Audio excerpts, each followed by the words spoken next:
booktube, science fiction reads here. Today we are doing a book tour, or a shelf tour. Something I'd done just over a year ago, but since then I've added a lot of books to the shelves, and more importantly, they're now alphabetized, so it's going to be a lot less haphazard. And I just organized them and lined them all up perfectly, so they look great. So it just felt like a good time. So for the most part, they're alphabetized. There's a couple exceptions, like the Neil Ashers here, for example, don't fit on the top shelf, so they kind of come after Asimov, which pretty soon is not going to matter because there's almost no Asimovs up there anymore. But all right, let's get started. I've got some Aldiss, who I've only read short stories by. I'm looking forward to checking out his Heliconia trilogy at some point. Billion Year Spree, which is actually a collection of lots of short stories by different authors. I don't actually have many anthologies on the shelves, but that's an exception. I've got a few of the best ofs, or the book of. Paul Anderson. There's not much here on the shelves because I don't want to take up so much space with an author that so far I haven't really got along with, but I have many more Paul Andersons boxed up in storage. But starting with The Man Who Counts, which originally came out with a different title. I think the next, well, those ones in frame there, I think that's part of the, what is it, the Pulsotechnic League, which I'm interested in. So far I've only read Traitor to the Stars, which was a series of short stories that I somewhat got along with. I just didn't like the main character.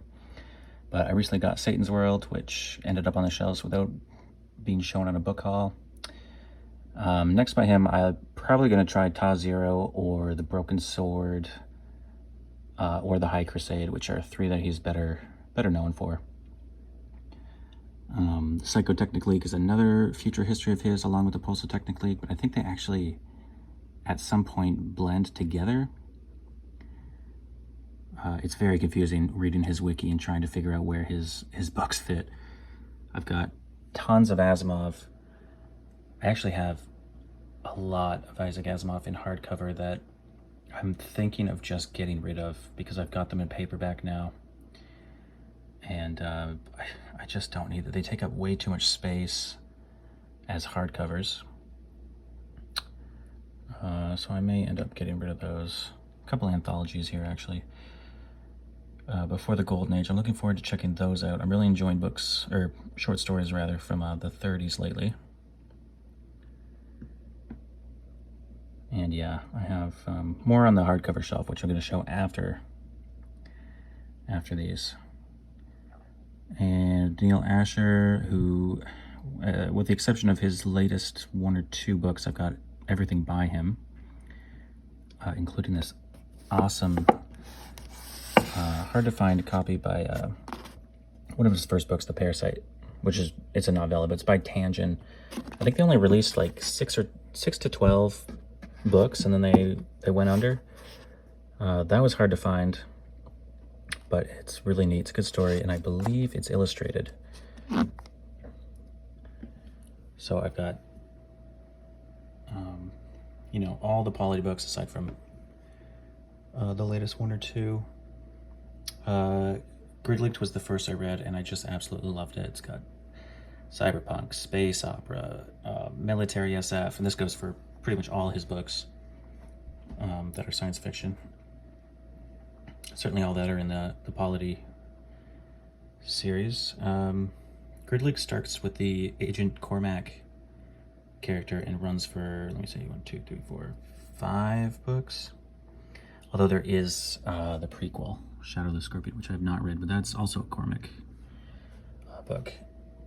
I believe I have these lined up in chronological order. The Technician was really good. Then there's the Penny Dreadful. I can't remember the name now. It's a black AI, an AI that goes rogue. It's Penny something. That's gonna bother me unless I. Yeah, I'm not seeing it. That's fine. It's not Penny Dreadful. Penny Dreadful is a TV show. Then there's the next trilogy, the Jane trilogy, which I have not read yet.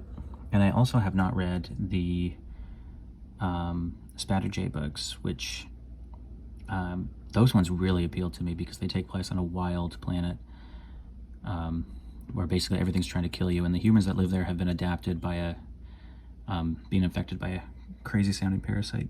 There's one or two short stories I've read so far that take place on that planet, and it's pretty wild. Hill Diggers is a standalone, which takes place, I think, the furthest in the future. We get down here, The Gabble and Other Stories is polity related, and then just a bunch of other stuff. Cowl is a standalone that's not part of the polity. This was the first Asher I read, this trilogy, which got a little too military SF for me, but I still enjoyed it. Sat on my shelf for years before I finally got around to checking them out. Lockdown Tales, which were released by Newcon Press, and are mostly dealing with after the polity, but still, you know, polity related, which is really, really cool. You know, he's got all these books that take place in future history, and then he comes out with short stories that take place long after, you know, still in the same universe, but everything that ever was is long forgotten and moved on. It's really neat. A.A. Atitsano, these are highly recommended, but I have not got to them yet. Oryx and Crake by Margaret Atwood, which was all right. The Best of J.G. Ballard, I really got to get around to reading him. I have all of the culture books by Banks. I've read about half of them, but not on my shelves is the Hydrogen Sonata, which I have in a hardcover, but, or maybe I got rid of it, I can't remember. But when I find the paperback, it'll go on the shelves and the collection will be complete. There may be one other missing. I can't remember now. I'd have to actually stop filming and read these. But of course, I love the culture. Love Ian M. Banks. Some Clive Barker. I have a few books by this duo, which I have not read, but they sound like some wild, maybe dark-themed space opera type stuff. Stephen Baxter. Time by him was probably my favorite Stephen Baxter book. I've mentioned these three before. Phase Space is short stories related to this series, but it's the Manifold Space series. Same characters in all three.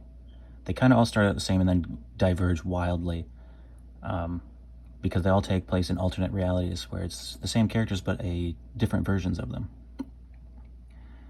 Proxima and Ultima were not too bad, and Obelisk is short stories related to those. Galaxius, I think, is a standalone. I just recently got that. I have not read that. Then I've got some of the Zealey books. I have a bunch of the others in an omnibus, which we'll look at later on the hardcover shelf. Vacuum Diagrams, some of the first Baxter I read, which I believe is mostly Zealey short stories. And a lot of others. I have not read this trilogy by him, but I think there's other books connected to that trilogy as well. Bailey, The Fall of Chronopolis, a wild time travel type story that is really fun if you don't examine it too closely, because it really does not make sense at times, but it's really, really cool. Two human empires in the future editing time and space so that, you know, sometimes a whole city or a whole planet ceases to exist or ever have existed. I've mentioned before, my favorite part of this book was a group of archivists, or these guys that are kind of out of time. They're kind of in, geez, what would you call it? Like, they're not in time or space. They're outside of the universe, and they document everything that ever was so that, you know, if a planet is deleted from history, they've got it on record. And I think the goal was to eventually bring it back if it was erased, or at least keep it on file. It was really cool, really wild story. Then we get to Greg Bear. I just read Aeon and quite enjoyed it, but that was coming off of 3 Greg Bear novels in a row, and I just couldn't continue. I needed a break, so I did not continue with Eternity. And Legacy is a prequel to those two. I should probably swap those around. The Forge of God, read that and quite enjoyed it. I enjoyed the sequel more, but I no longer have it because it was in a giant trade paperback. I got rid of it. So I got to get a mass paperback of that. Hagaria, I really want to get to that. Here's a novella, hard-fought, a challenging short story or novella, whatever you want to call it. It's good, but damn is it hard. It's so far in the future that humans are practically not human. The languages they speak are incomprehensible at times. You'd have to read it several times to really get a lot out of it. But I was mostly frustrated with it, but also very impressed. And I think it won, it might have won a Hugo or something. I can't remember now, but it was impressive. More Greg Bear. And then we get to the Benfords. I have the Galactic Center series here, of which I read half. And for the most part, liked it. Sometimes I was frustrated with it because it is hard SF, and sometimes it's a little too hard. The genre in general, not just Benford. Got a lot of Benford here, and a lot more, well, not a lot more, but several others that are not on the shelves, just to make space for other stuff. Some Besters, Stars My Destination, and I haven't read the other two, and there's one or two others on the hardcover shelf. Some James Blish. And now we're down on the floor. I've got, I think, every Lee Brackett science fiction related book that she had published, aside from one short story collection, the name of which I can't think of now. Absolutely loving her lately. David Brin, Startide Rising, and Sundiver were the first I read of his, and I really enjoyed those. That's part of the Uplift series. And then Uplift War, Glory Season should not be in between these books because it is not part of the series. And then we get to some John Brunner, and then on the bottom of each shelf I've left negative space because it really sucks when you get, if I got more Brunner or, more Asimovs or something, you have to move everything. It's very annoying to move everything from every shelf. So we'll go back up to the second one. And because I got my phone connected to the tripod, I can't actually get straight on in there, but we've got a bunch of John Brunner there. Actually, there's a Frederick Brown somehow got stuck in between the Brunners. I'll have to take that out. I don't want to forget that needs to be rearranged. Semiosis by Sue Burke. Really love that about colonizing another planet where the flora and the fauna really are not making it easy for humanity, and they make contact with a sentient plant life form, which was really good. I'm looking forward to the sequel, which I have, but it's a giant trade paperback, even bigger than that one, that does not fit on the shelves. I've got all the John Carter books here. I just read the first three, and they were fun. And then I kind of got the feeling I'll just pick one up from time to time and read the rest. And I believe it's only really the first three that are John Carter related or centric. I think he shows up in two more as one of the main characters, and then he's kind of a peripheral character in the others, which I had no idea until I looked them up and also started reading them.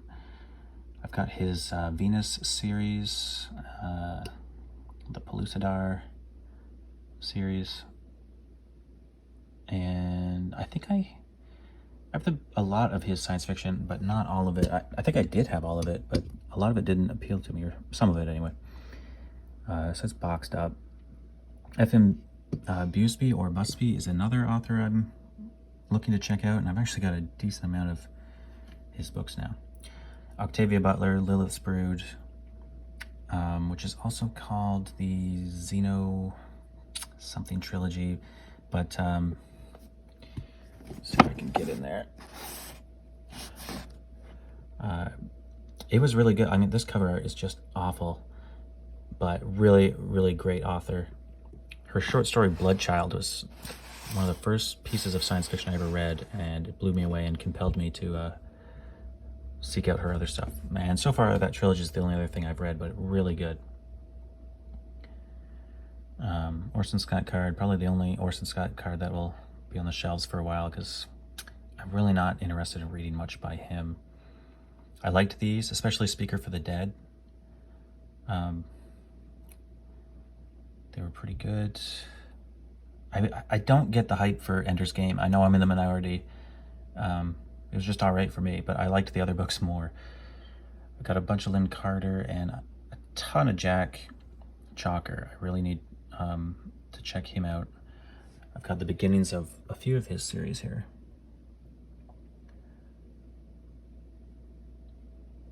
Becca Chambers, Long Way to a Small Angry Planet. It was a cozy read. I liked it. I read the next two, and the second one was okay. The third one, I did not care for at all. Got rid of it. I think I got rid of the second one too. And unfortunately, I'm really not interested in reading anything else by her, but I did enjoy that one. CJ Cherry, I have an absolute ton of her stuff. This right here, the Morgaine books. Gate of Ivriel is where it starts, and it ends with Exile's Gate, which came out maybe a decade or more later after the first three. Those are fun. They are science fantasy. Basically sword sorcery worlds, but this woman who, you know, travels with a sword and a horse from world to world through portals and gates is kind of a representative from a futuristic race. And I think it's actually kind of an Easter egg that these books tie into her, what is it, Union and Alliance series in the far future, or not even the far future, but in a lost sphere of colonized space. And she's kind of like she's like a weird time champion where she's shutting gates down behind her to stop the corruption of planets or something. They're actually pretty simply written, but the themes and the plot I thought were epic. I really, really liked it. I plan to reread those someday. And then early on in my SF collecting, because I read those books quite early, I really started collecting her and have not really returned to her. So the end result is I have a lot of her books. Then Arthur C. Clarke. I love these Signet books, or Signet copies. They all have excellent cover art. And just like Asimov, I have tons of these in hardcover that I'm considering selling and just getting rid of because I don't have the space. And these are all fine copies anyway. I'm gonna have a lot of reorganizing to do after this video, but yeah, they're all great. I love Clarke. I love his earlier stuff more than his later stuff, but I still have tons and tons of his stuff to read.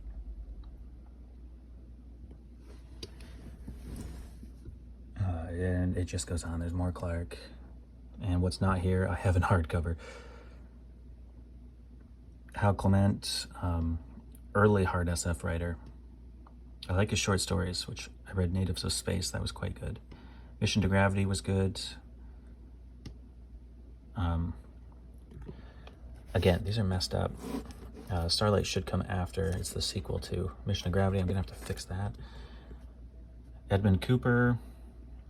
I read a couple of his books. One I hated, got rid of, which I think was called The 11th Planet or The 10th Planet or something. A Far Sunset was decent.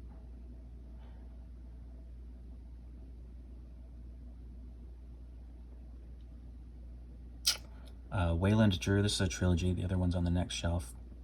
I don't think many have heard of him. He's practically local to me. He's deceased now, but he lived in Oshawa, Ontario, which is, you know, just over an hour drive for me. C.S. Friedman, another author I don't see talked about much. I've only read her in Conquest Born, which was an absolutely awesome space opera about two different offshoots of humanity who do not get along. And, you know, I don't remember the characters' names, but she's on the one faction, and then this guy is a representative of the other faction, and they kind of meet up multiple times in Interstellar War. It was really, really good.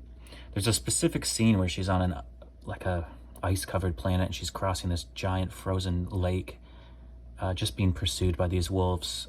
And I think about it all the time, even though I read this years and years ago. It was an awesome, awesome setting. Or set piece, I should say. Really great writer. So I've started collecting her other stuff, but I have yet to check anything out.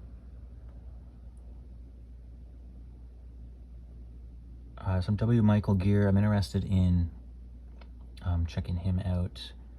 Of course, they did, or him and his wife did a lot of historical novels, of which I have many, but they're boxed up.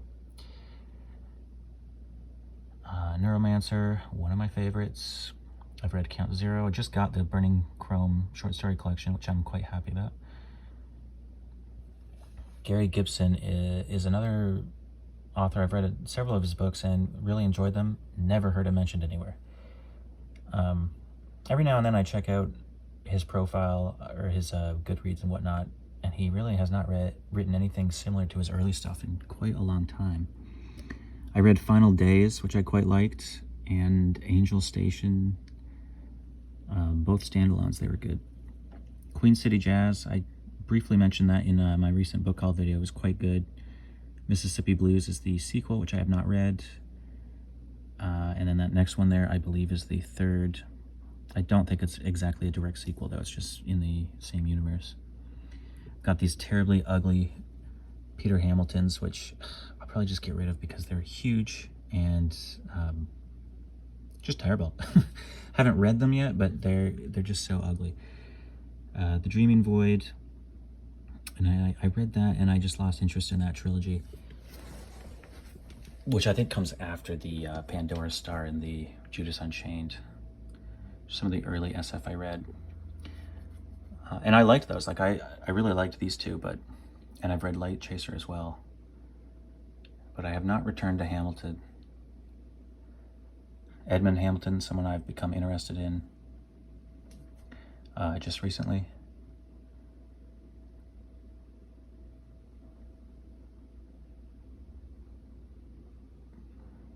Robert Holdstock. I've only read one book by him so far, and it's in hardcovers. I'll mention that when I get to it, but I really, really enjoyed it. Got some Fred Hoyle. One of my favorite science fictional spaceships, right there from Futurama. The Planet Express. And then these books here, which I mentioned a while back. They're fairly simple. They were written, I believe, in the 30s, or was it the 40s, by Neil R. Jones. They inspired Asimov to write about robots, and it's just about this professor who has his deceased body preserved in space orbiting Earth. Later, these traveling robots who have organic brains, but their species has since moved on to just implanting their brains in robots and traveling around the galaxy, just learning and discovering and checking things out. They find him, put his brain in one of their robot bodies, bring him to life, and he travels around with them. I bought all the collections. I really loved these, and I even built one of those little Zorums. This is basically what they look like with their brain, would be up here. Sometimes they have 4 arms, sometimes they have 6, but they have 4 legs. They're just funny, they're comical, they're not very serious. I found them really good, but I have a feeling other people would find them kind of dry and boring. The Dark Tower series, in a weird way, was kind of my introduction to reading science fiction. I read these years before I got into science fiction, but my favorite part about these was anytime they strayed into science fiction, because they're primarily fantasy. But there's a lot of moments that are very science fictional, and I really enjoyed that. And of course, I've read The Stand. I really, really liked that. Henry Kuttner, husband of C.L. Moore. Looking forward to getting to him, because I'm currently reading the best of C.L. Moore and enjoying it. Some Le Guin, who I've unfortunately not so much got on with what I've read of hers so far. And I have a nice little ace double of her first book. I don't know where the hell it is because it's not here. I just noticed that. I'm gonna have to track that down. Rokanan's World or something like that. I don't know where that is. I just got these in that recent book called The Fafhrd and Grey Mouser. I've got all the books that involve them, I believe. I'd have to fact check that, but I'm very excited about checking those out. Again, I got Dawes, the book of Fritz Leiber, and I've also got the best of, which is pretty cool. And then I've got some Stanislaw Lem, this Doris Lessing series, which is kind of interconnected. I'm not sure if those are going to be for me. Some C.S. Lewis, Edidorphia, which is such a weird sounding book. It's actually Aphrodite spelled backwards, but it's in the form of, I believe, the author finding the manuscript or something and just writing it down, presenting it as if it really happened kind of thing. I think it's a center of the earth type story, and it was written quite early. I think 1800s that was written.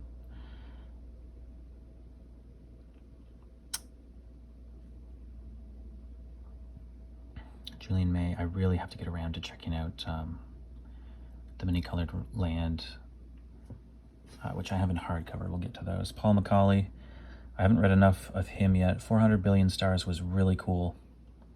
I don't think I continued with this series because at the time I did not have the next books, and I can't even remember what they are now. They're probably not here. That's probably why I never continued. Since integrating a lot of the books from my book haul, my shelves are kind of out of order, so you might see a series with the books not lined up correctly, or trilogies backwards and whatnot.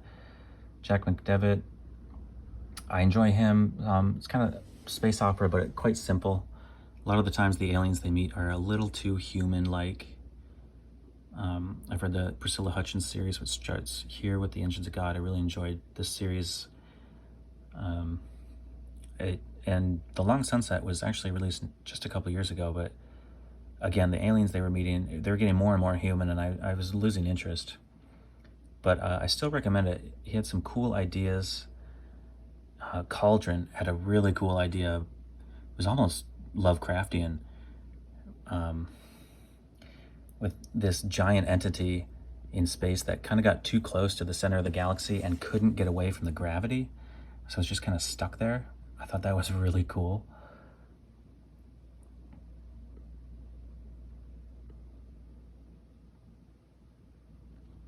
China Mavel. King Rat was really cool, an urban fantasy. His first book, I believe, Railsea, kind of a young adult. Embassy Town, I've heard, is quite good.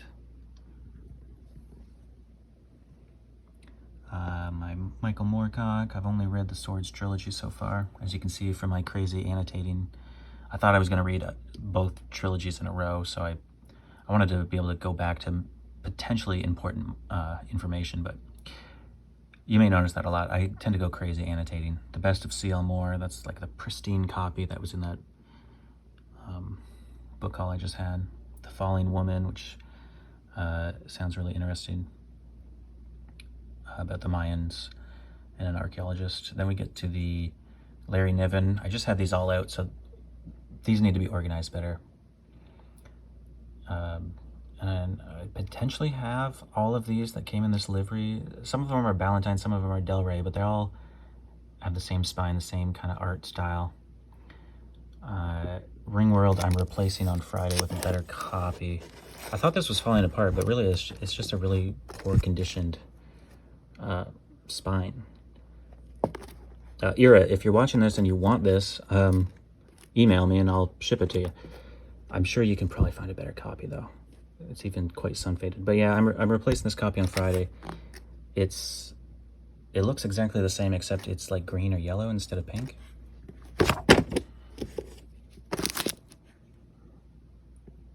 And the Niven just goes on and on. Crashlander is a really good short story collection of Beowulf Schaefer. He often gets into some hard SF dilemmas and has to come up with some physics tricks to save his life. Really cool. The Flying Sorcerers, I really didn't care for this so much, but I absolutely love the cover art. It's just awesome.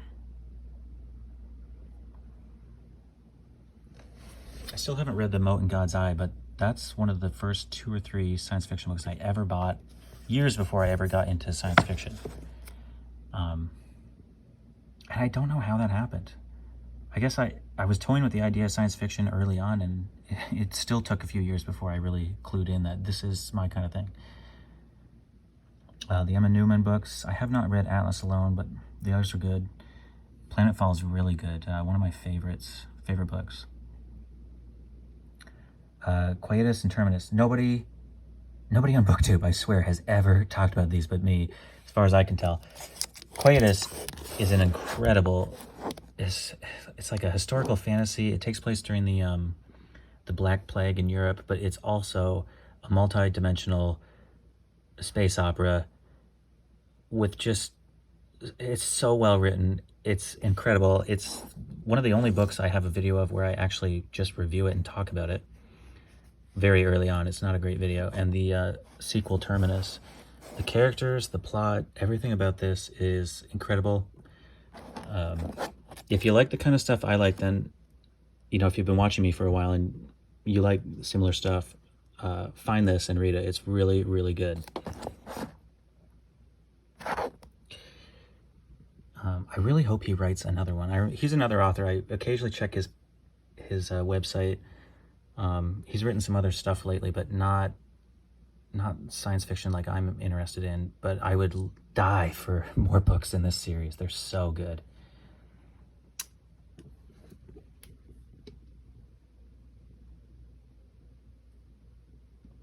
Doris Pachercha, her stuff is so wild, as Steve at Outlaw Bookseller will tell you.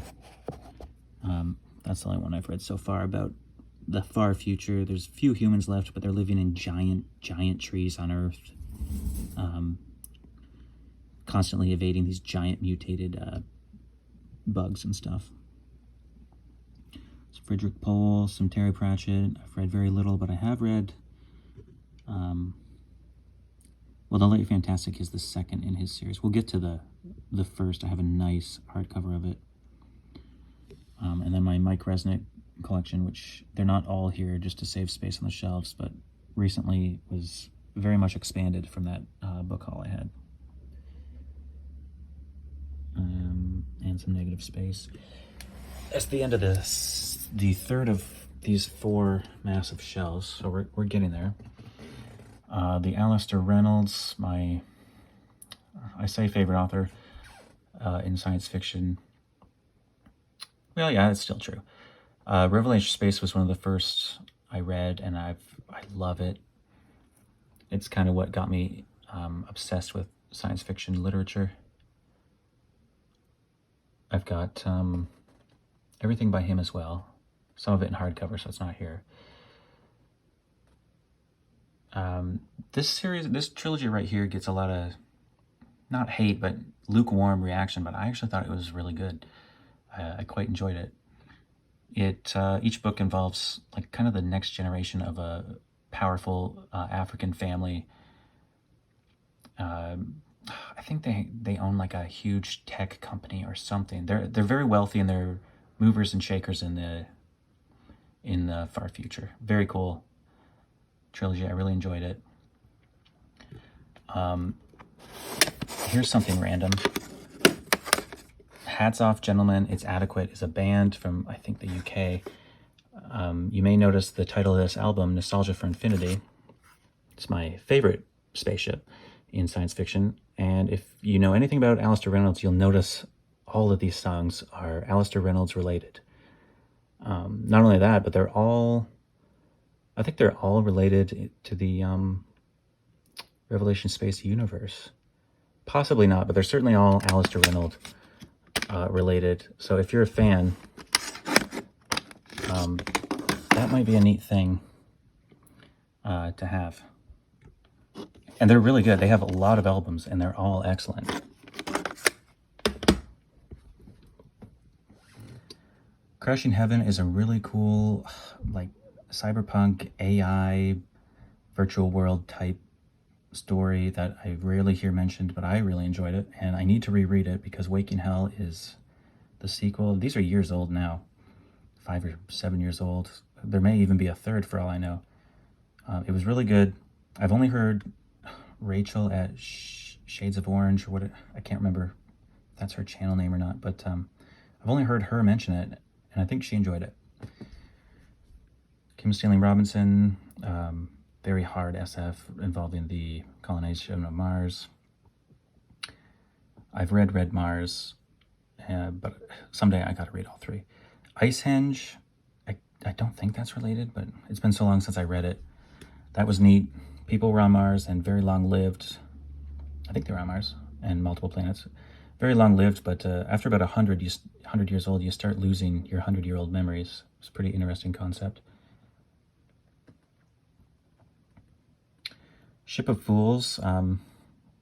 If you want like an eerie, dark read for October that's science fiction related, check this out. It is dark.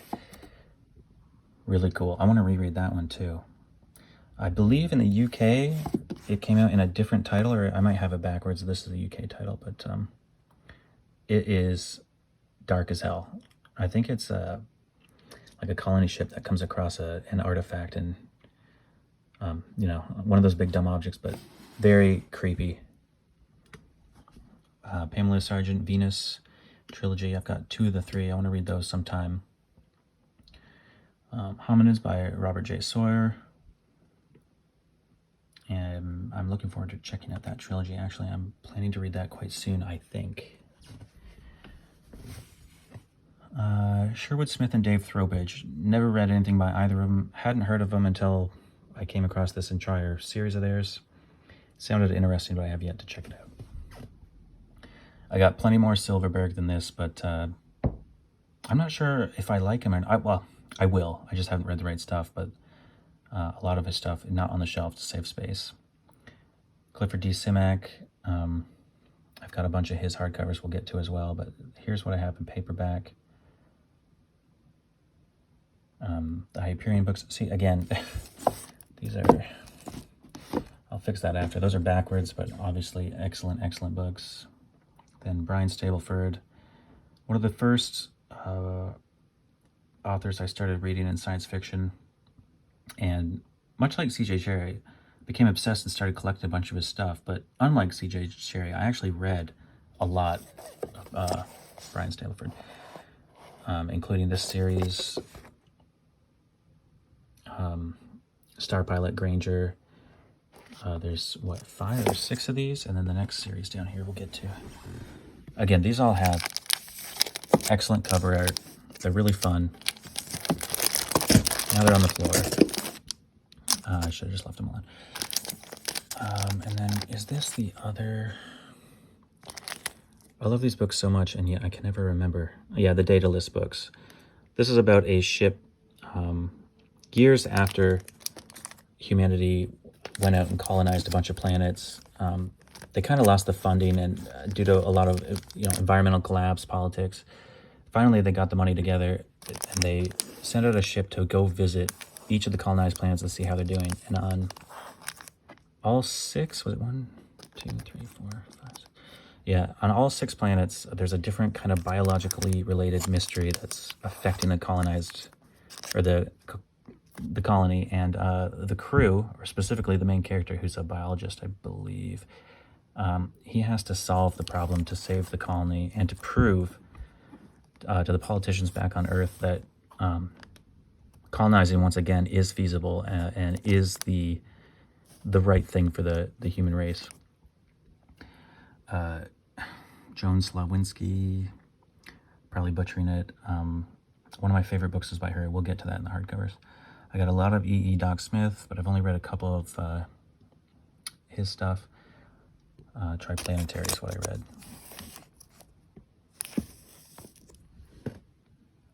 This is a cool little novella that I've never heard mentioned. The Last Machine in the Solar System. Sad and good. I enjoyed it. It's basically about the last consciousness in the solar system reminiscing about the scientist who created him hundreds of years ago. Olaf Stapleton, love him. Nebula Maker, really cool. It's the stuff that was cut out of Star Maker. Star Maker is a landmark in science fiction. It's absolutely incredible. The guy predicted some of the physics involving galaxies and nebulas before they were even proven. And Nebula Maker is the stuff that was cut out, and I believe published posthumously. It's about well, a universe-wide civilization of sentient nebulas, and it's a history of them and notable figures in their history. Really bizarre, nothing else like it, really cool. Earth Abides, one of my all-time favorites. This was a good one. I'm not going to waste time talking about it too much, but very powerful ending. And I think it hit me so hard because I was on the main character's side the whole time. He wanted things to... he didn't want knowledge to be lost after the fall of civilization, basically. And he just watched generation after generation grow up around him, forgetting the old ways. And I was on his side, and things don't exactly work out like you'd expect, and it was just crushing. I would love to get the same copy, but in better shape. But one of the most powerful books I've ever read. S.M. Sterling. I've only read The Sky People from this 2-book series. I think it's only 2. It's a throwback to pulpy adventure. It was written, I believe, in the 2000s, but it's meant to come across as, you know, stuff from the 30s and 40s. The first one, I believe, takes place on Venus. There's dinosaurs and stuff and jungles, and this one takes place on Mars. And since I'm recently become obsessed with 30s, 40s stuff, I should maybe check those out. Matthew Woodward Stover, Heroes Die. This would never have come across my radar if it weren't for Bridger at Reading Ladder. God, I have a terrible memory. It looks like a fantasy. It says a fantasy novel, but it's science fiction. And it's science fantasy, but it's its own thing, and it's incredible. Got some Charles Strauss. I've read a couple of his things now, but they're not on this shelf. Tchaikovsky, Children of Time, of course. Really enjoyed that. I'm waiting for the third Children of Memory to come out in this format. By now it might be out, and I just don't have the money to pay for it right now. Likewise, I want the third in this series before I read it. Cage of Souls is a standalone that was really cool. It's like he threw every idea he ever had. Well, kind of all of his books are like that. He's a genius with crazy ideas. And I recently heard him say in an interview that this got so much attention that he may consider a sequel or something that takes place in the same world, which would be really cool. Elder Race is a novella of his that was really cool as well. And then this is a random series no one's ever heard of that I really enjoyed years ago, but I suspect is not actually that good. It was just bizarre. James Tiptree Jr. I've got an ancient Tolkien trilogy here. I still haven't read these, but they're on the shelf to remind me that I'd like to get to them someday. The Slinks. This is a Russian novel that is science fantasy, post-apocalypse. It's bizarre. I was very confused most of the time, but it's a very interesting read, and it is worth checking out. Another favorite of mine involving a stranded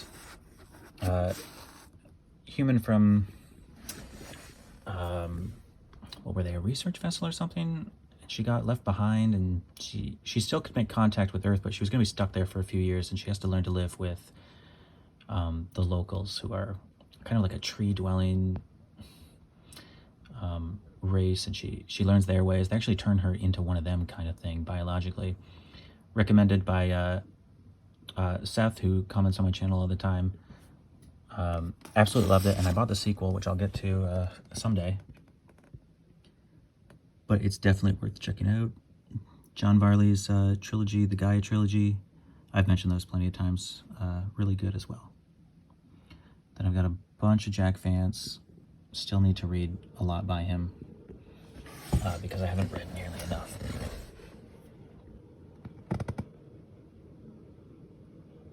Some Werner Vinge here, and his ex-wife Joan D. Vinge. I love her short stories. She also wrote The Snow Queen, which is also one of my favorite novels, although I did not read the direct sequel to Summer Queen.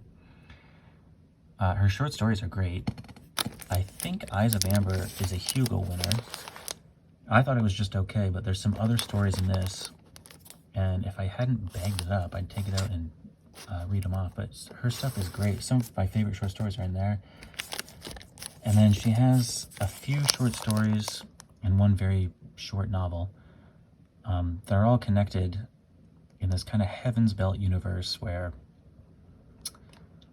it's the remnants of humanity living in some solar system, but they don't live on planets anymore. They just live on space stations and stuff. I don't remember much, even though I read it recently, but I really, really enjoyed these interconnected short stories.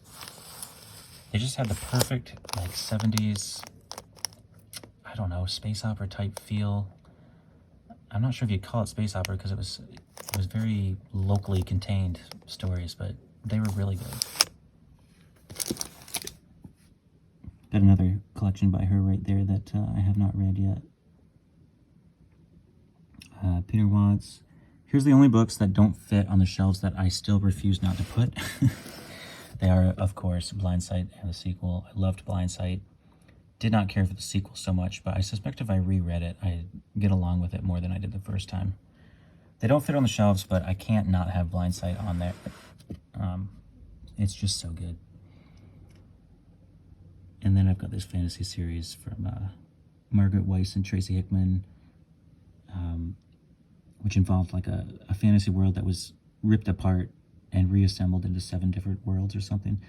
I read the first one and quite enjoyed it, but I just wasn't in the mood to continue the whole series at the time. So that's almost all the paperbacks there, but I've recently expanded. I've got these 2 shelves here. I haven't yet used the second one. It's just going to be left empty so I can continue to expand, but we've got the Other Land books, which I tried reading the first one years ago, and I was interested, but I just wasn't in the mood to spend the next 2 months reading these 4 door stoppers. Hardwired, one of the first cyberpunk books, highly recommended. I have not yet read it, but I plan to. Spin by Robert Charles Wilson, one of my favorites. Was it last year? Last year I started reading him and became obsessed. It might have actually been early this year, and now I've read more than half his books, I believe. Colin Wilson. The only stuff I've read of his is his lesser-known Spider-World stuff, which was actually not bad. I read the first 2. Haven't yet read the 3rd, and then the 4th is kind of hard to find. And then moving on, I recently acquired all these John Wyndhams all at once for $1. It was quite a find. And then we end with Zelazny and Zell. So that's the paperbacks. But if we move over here, we've got the hardcovers. I haven't finished fixing up this shelf. With my recent paperback haul, I replaced a bunch of hardcovers, so there's some negative space here. But right on the top, I have a few anthologies. I have plenty more, I just don't have the space for them. These are really cool, well-known, well-respected, and they look great lined up.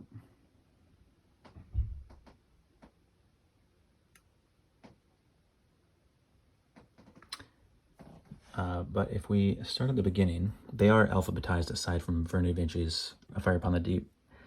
That's my first edition, which I keep at the top so the dog can't get at it. I need to get some plexiglass or something to cover up the bottom of my shelves. A few Paul Anderson. There was a lot more here up until just the other day. Since I don't get along with him so far, and since I have so many of his books in paperback now, I took off a ton of book club editions, which I'm just going to get rid of. The rest of my Neil Ashers that don't fit on the shelf are here. And this he recently released. It's all of his fantasy, which was written early on. That's going to be an interesting one to check out. This is cool too, which he wrote early on by Wildside Press. Kind of hard to find this. I think it's 3 stories, 3 novellas or something, about the same character in this wild, like, it might be post-apocalypse. It's a bizarre setting this character roaming around Africa. He's like half cyborg. There's other cyborgs. There's lots of weird rogue characters walking around. Lots of strange things happening. I read it so long ago, I don't remember much about it, as is clearly obvious, but it was really neat. Just a few Asimovs here. Like I said earlier, I have tons and tons of his hardcovers, but I'm considering getting rid of them to save space. But I love these book club editions. I think this is how I read the trilogy and this. And then I got this neat, this is also a book club edition, but the Fantastic Voyage. You can't really see that. More of the Zealey books. Blood Music by Greg Bear, one of my favorites. Another recommendation if you want to read something a little dark and disturbing this October. Really cool book. Originally a short story. Alphabetized, The Demolished Man. I also like the cover art on that. That's a book club edition too. I really like that. That was a cool story. Lee Brackett. Who is this? Hafner Press years ago released, I think, 4 volumes of Lee Brackett, of all her science fiction. I'll never get them all. They're hundreds and hundreds of dollars each. This was the cheapest. It was like 80, but 80 in most places. I think I found this for 50. And it collects a decent chunk of her Mars stories, as well as some other stuff. The subtitle is Farewell to Mars, but Shannock the Last, which is one of the short stories, it takes place on Mercury, so I just think that's such a bizarre title. The Best of Lee Brackett, which was the first of hers I read, and began my love affair with her. Absolutely love it. Earthman Come Home. I gotta decide if I'm gonna get rid of this or not, because I now have it in paperback. And then this is the Elsbreg de Camp that I'll probably check out, this or a short story collection, because this has been recommended to me by a few people. Yet More, CJ Cherry, Down Below Station. I should probably pack that away because I've got the paperback on the other shelf.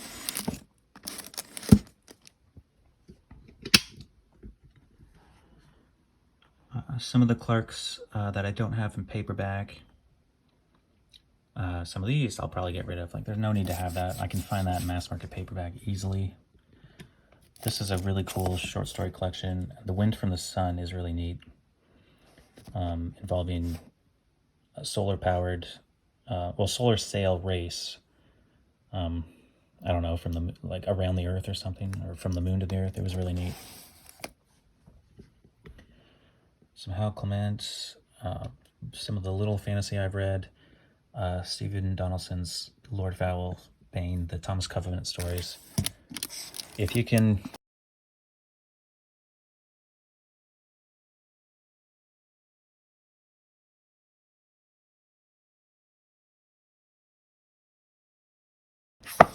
this character, the redemption and the... Not that you can totally be redeemed, but the story arc, the character development, this is one hell of an incredible story. A lot of people say it's basically a ripoff of Lord of the Rings, but that doesn't bother me because I haven't read Lord of the Rings. Really cool. I read the second trilogy as well, which is...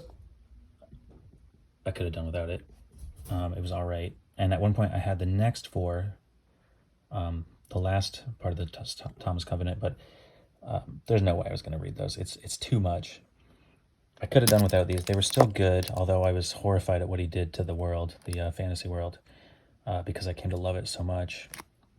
But yeah, highly recommend these. I got each of these for $2 in their first editions, I believe. Or are they book club? Nah, they're book club. But they're awesome. And this is actually like a chapter that was omitted from one of the books in the first trilogy. Rhinoceros by Terry Dowling. These are short stories that are in a very high-tech, cyberpunk, possibly post-apocalypse kind of Australia. It's very bizarre. I tried it once and DNF'd it because it was beyond me, but I think I'd get along with it better if I tried it now. There's more stories involving this character, Tyson Rhinoceros or Tyler Rhinoceros or something. It's really, really bizarre. I have a novel by Gardner Dozois.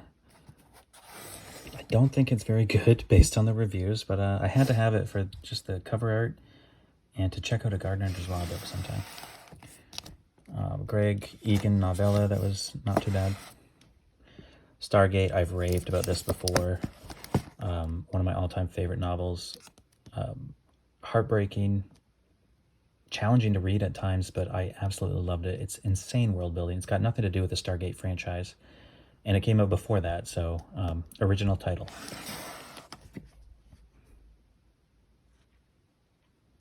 Take Back Plenty. That was quite a well-regarded book when it came out, and still is. I enjoyed it, but I had issues with it, but I love the cover art, which is accurate to the characters and the setting.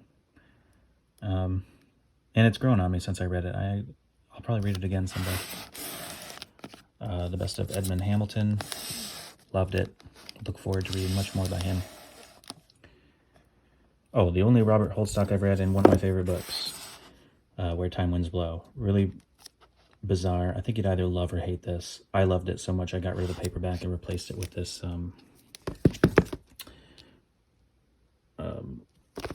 well, I know it's a, oh yeah, it's like a science fiction book club from the UK. It was really, really good and bizarre and thought-provoking.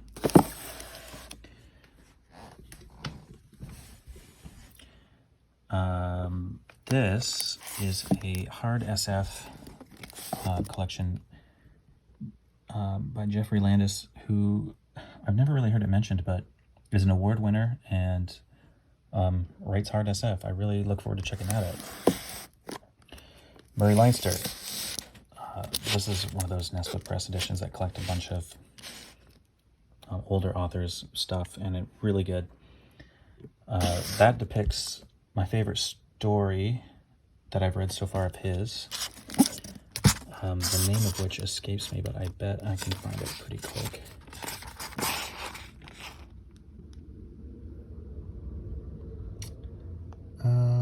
Oh, Exploration Team. Really cool. He was writing in the 30s, 40s, 50s. Really cool. Love his stuff.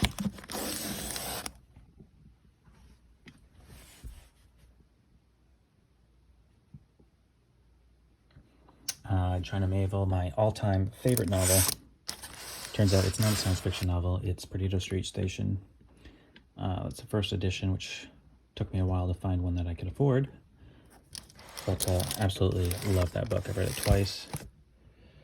The sequel, well, the two sequels, which can be read as standalones, they take place in the same world. They're very cool. Some people who have enjoyed those might not realize that his novella, This Census Taker, it's connected. It takes place in Boslag. There's enough Easter eggs to put that together for yourself, which is pretty cool. Chad Oliver, another writer from like the 40s, 50s that I quite enjoy.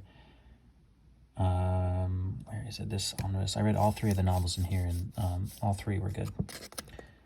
Doris Pachercha. Just pull this out for The Wild cover. I have not read that one yet. Like I said, I've only read the one by her so far. Gateway and I think the direct sequel.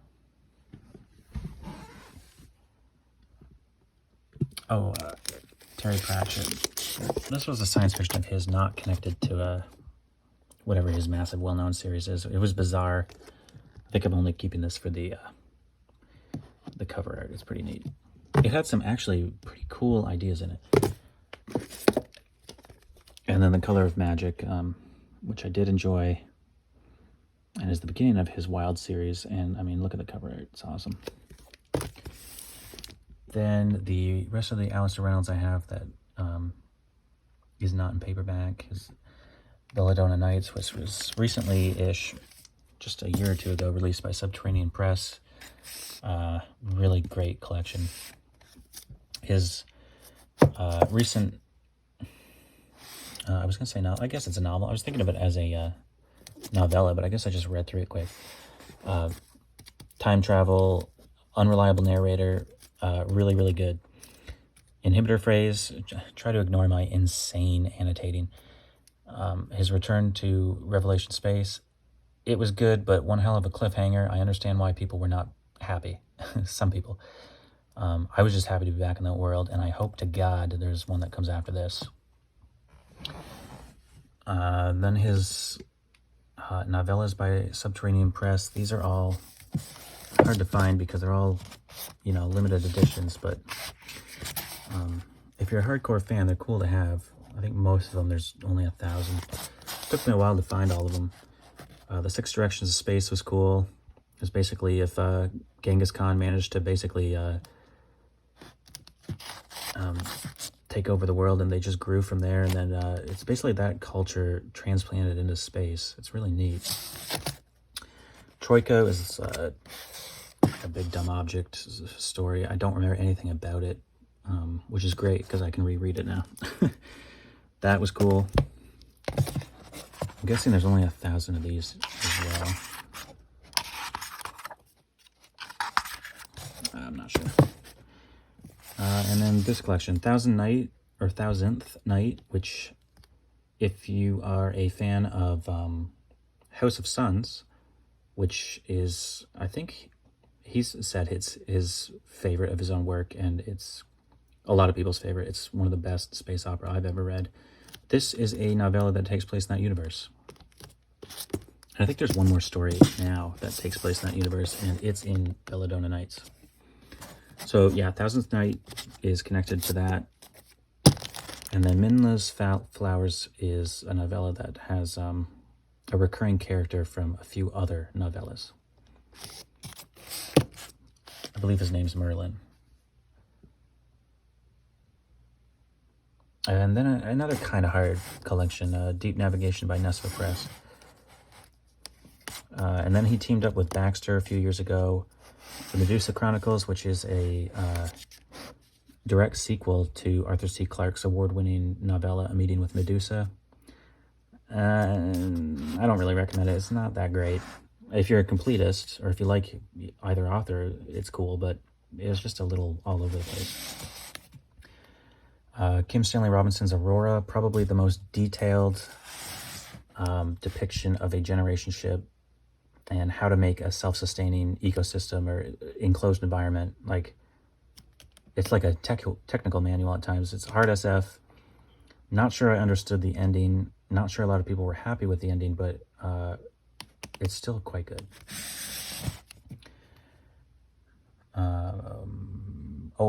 Carl Schroeder. Not many people mention him, but Ventus and Permanence are two standalone. This is a space opera. This takes place on one planet, but they're incredible. Hard SF elements at times. They're both really, really good. And a fellow Canadian. I think he's from Toronto. And then a bunch more of my Clifford Simax. I got a bunch of his book club editions. And getting to the end now, at the bottom shelf, I mentioned Jones earlier, Adoring the Ocean. It's one of my favorites. That was really good. And of course, Cordwainer Smith, Nesva Press. Got a lot of Nesva Press because their books are awesome. Collects all of his science fiction short stories from the his massive future history, and then they also released his only science fiction novel in Australia. A couple more Charles Strauss. An early Michael Swanwick, which has some cyberpunk elements. Vacuum Flowers. Not really heard anybody talk about that either. It was pretty wild, but quite enjoyable. Another Nesva Price, the A.E. Van Vogt. Got to get to that. Jones Vinge's Snow Queen. I mentioned that earlier. Really like it. And then all the Robert Charles Wilson, which I've read all of these this year, aside from the short story collection. All of those. Probably my favorite of his would be Spin, which is not here, but next would be Darwinia, which was really cool. And we rounded out with some Zelazny's. I got the first 5 Chronicles of Amber. This one's just so sun-faded you can't see what it's called. But yeah, that is the updated book tour. If you're still watching, thanks. Now I got to put it back together, but hope you enjoyed it. Hope you got some ideas to add to the TBR, some stuff to look out. I still recommend Tristan Palmgren's Quiet is such a good book. But as always, thanks for watching, and we'll see you next time.